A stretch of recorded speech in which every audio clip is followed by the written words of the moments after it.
Good evening. Good evening. I have 3 poems to read tonight. The first one was in the South Carolina Review about 10 years ago. And it's called Making July. The way my mouth must move to make the word July, the ooh curl of lips and push of air, followed by the open mouth roll of tongue, ends in an expression that could be mistaken for the way I look when your hands calm the outside of my skin. This all started in June.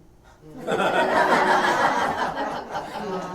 now the low fruit ripens, falls onto ground carpeted with faded jacarandas. Alone in my bed, I feel peaches open. I hear plums thud softly on the path between our houses. Mosquitoes sing low in my ear like a persistent lover, like a warmth from my depths that won't let me sleep.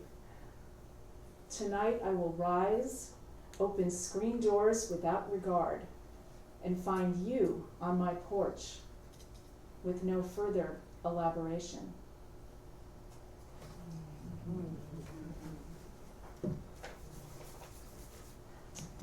These are 2 more recent poems.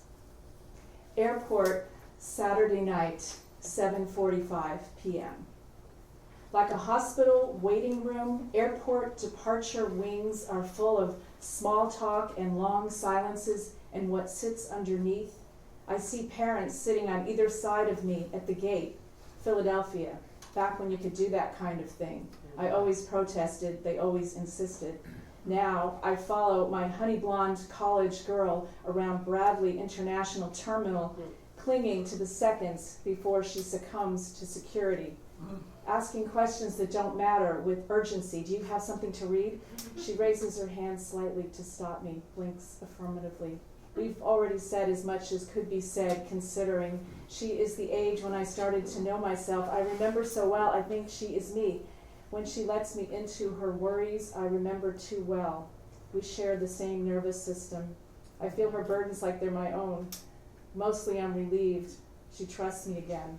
I am redeemed after the silent years, the secret years, the scary years.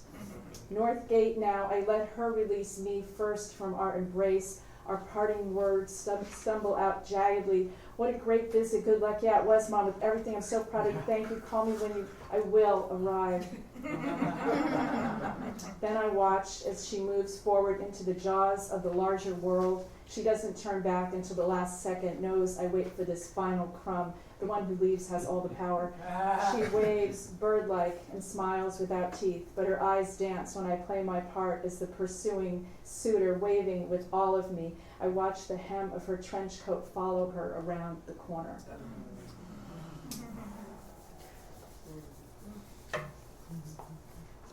And this last poem is called Fire Danger, inspired by an exercise with Suzanne Lummis, who's a wonderful local poet and teacher.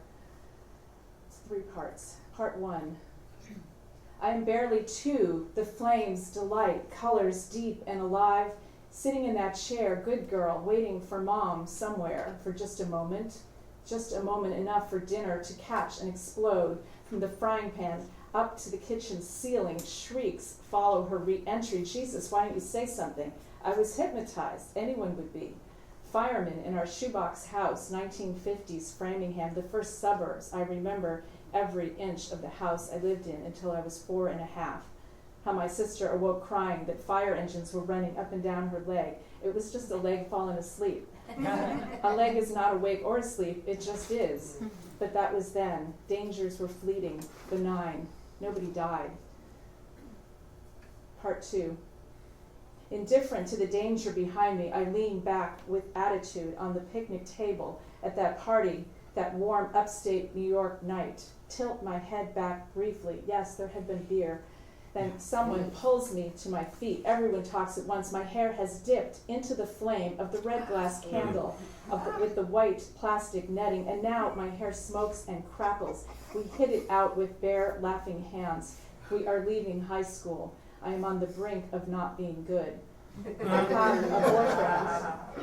have a boyfriend, and you would think I would be content considering how it had been going until then, but he likes me, and I like the ones who don't usually like the ones like me. My boyfriend's older brother, darker, more of his half-Cuban showing. I ride on a country road that night on the back of his motorcycle. I wear a helmet, but it never occurs to me that I could die. Part 3.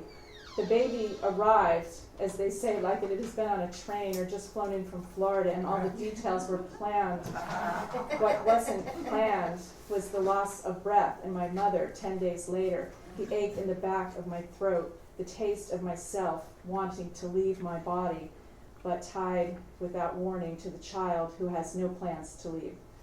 We too missed the lighting of candles, farewell mass, too many miles away, and the final journey to the cold November burial. I would have chosen fire instead. That's what I want for myself. But maybe it won't be so easy for mine that dark day. It isn't easy facing fire. It kills again what is already gone, leaves nothing behind, merciless.